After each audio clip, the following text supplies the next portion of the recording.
76 tahun Indonesia merdeka, banyak perubahan terjadi dalam sektor kesehatan, terutama dalam 1,5 tahun selama pandemi COVID-19 terjadi. Indonesia sudah belajar, itu jelas, belajar bekerja sama, belajar menghadapi ketidakpastian, dan belajar memperbaiki sistem kesehatan negeri ini secara keseluruhan. Presiden Republik Indonesia Joko Widodo dalam pidato kenegaraan memperingati Hari Ulang Tahun RI Senin 16 Agustus 2021 mengatakan, pandemi telah mengajarkan bahwa kesehatan adalah agenda bersama. Pandemi telah menguatkan institusi sosial serta modal sosial masyarakat. Bila ingin sehat, warga yang lain harus sehat. Bila ada yang sakit, maka hal ini akan membawa resiko bagi yang lain. Penyediaan layanan kesehatan oleh pemerintah maupun swasta juga mengalami peningkatan yang menggembirakan. Layanan kesehatan di banyak daerah bertambah cukup signifikan, baik dalam hal penambahan kapasitas tempat tidur maupun fasilitas pendukungnya. Yang sangat mengharukan dan membanggakan adalah kerja keras dan kerja penuh pengabdian dari para dokter, para perawat dan tenaga kesehatan yang lainnya. Pandemi juga telah mempercepat pengembangan industri farmasi dalam negeri termasuk pengembangan vaksin merah putih dan oksigen nasional. Ketersediaan dan keterjangkauan obat akan terus dijamin oleh pemerintah dan tidak ada toleransi sedikit pun terhadap pihak-pihak yang mempermainkan misi kemanusiaan dan kebangsaan ini. Lantas benarkah sistem kesehatan Indonesia sudah cukup baik?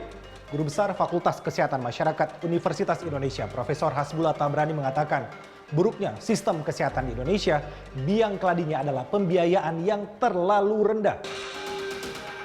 Menurut Tabrani, data Bank Dunia tahun 2018, belanja atau nilai investasi untuk kesehatan Indonesia diukur dengan standar nilai dolar internasional, yaitu sekitar $430 per kapita per tahun. Jumlah ini hampir sama dengan nilai belanja sektor kesehatan di Timor Leste, jauh di bawah Thailand dengan $700 per kapita per tahun, serta Malaysia dan Cina dengan $1.000 per kapita per tahun. Dari World Economic Forum yang tahun lalu, di situ ada ranking sistem kesehatan di berbagai negara. Nah, Indonesia ini rankingnya jelek, ke 96 dari 170-an negara. Jauh tertinggal dari ranking kesehatan Thailand, Malaysia. Kalau Singapura oke lah, kita nggak bandingkan karena biayanya terlalu beda jauh ya. Tapi dengan Thailand, Malaysia, bahkan dengan Vietnam kita ketinggalan. Artinya sistem kesehatan ini memang masih parah. Tabrani menambahkan dalam World Health Report yang dianalisa oleh WHO, pembiayaan atau nilai investasi kesehatan berkontribusi lebih dari separuh terhadap kinerja sistem kesehatan pada sebuah negara. Jangan heran bila angka kematian ibu dan anak di Indonesia masih tinggi. Penasehat bidang gender dan kepemudaan untuk Dirjen WHO Diah Saminarsi mengatakan masih banyak perbaikan di sektor kesehatan. Masalah kesehatan ibu dan anak, kesehatan reproduksi hingga status gizi, semuanya itu bisa diatasi asalkan pusat layanan kesehatan primer seperti puskesmas dioptimalkan. Pada saat kehamilan itu kita memastikan ibunya sehat, kalau ibunya sehat bayi yang dikandungnya akan menjadi sehat. Pemutusannya ada di sana. Tapi bagaimana dengan anak-anak yang sudah terlahir lebih dahulu? Nah, itu juga harus diperhatikan karena dan itu indikator usianya biasanya sampai 3 tahun untuk kita memastikan indikator gizinya tercukupi karena Indonesia mempunyai angka stunting yang masih cukup tinggi. Terakhir angka itu sebelum pandemi adalah 30% kalau saya nggak salah. Persoalan sektor kesehatan seolah tiada habisnya. Saat pandemi melanda selama hampir 2 tahun, para tenaga medis dan tenaga kesehatan banyak menjadi korban karena ganasnya virus corona. Organisasi Ikatan Dokter Indonesia harus mencari cara agar tetap bisa menyiapkan sumber daya manusia untuk menangani pasien yang jumlahnya relatif masih banyak.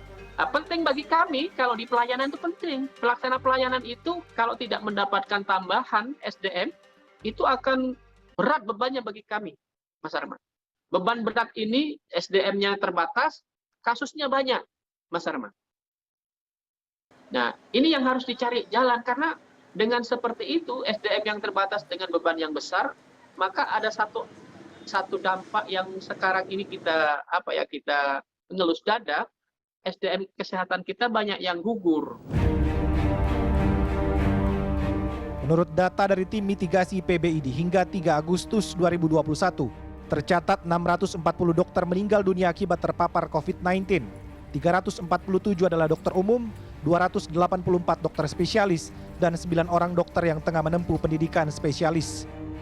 Belum lagi tenaga medis lain seperti perawat, bidan, dokter gigi, dan sebagainya yang ikut gugur karena terinfeksi COVID-19. Pandemi akhirnya menjadi pelajaran betapa berharganya kesehatan dan kehidupan. Praktisi kesehatan masyarakat dari University of Derby di Inggris, Dono Widiatmoko mengatakan, untuk menyelamatkan kesehatan masyarakat, berbagai upaya telah dilakukan pemerintah melibatkan semua unsur, mulai dari lembaga tinggi negara hingga swasta untuk memutus rantai penularan COVID-19. Itu menggambarkan sebetulnya sudah ada niat yang baik, sudah ada kerjasama lah seperti itu. Hanya efektivitasnya yang menjadi pertanyaan. Seberapa besar efektivitasnya? Buktinya sampai saat ini angkanya masih tinggi. Karena naik, masih tinggi sekali lah pada intinya buat Indonesia. Tadinya setahun yang lalu angkanya naik-naik, tapi masih sebetulnya masih rendah. Hanya baru beberapa saat belakangan ini, 3 bulan ke belakang kurang lebih, angkanya meningkat. Kemungkinan karena oleh varian Delta yang lebih infeksius. Sejumlah ahli dan praktisi menyarankan agar pemerintah selain melakukan penanganan pandemi juga harus dibarengi upaya drastis membenahi sektor kesehatan lainnya, yaitu memperbaiki sistem pembiayaan kesehatan dan mengoptimalkan pusat layanan kesehatan primer sebagai sokoguru indikator pembangunan sektor kesehatan yang berkelanjutan dan berazas keadilan. Arman Helmi, Septiadi Pradana, Jakarta.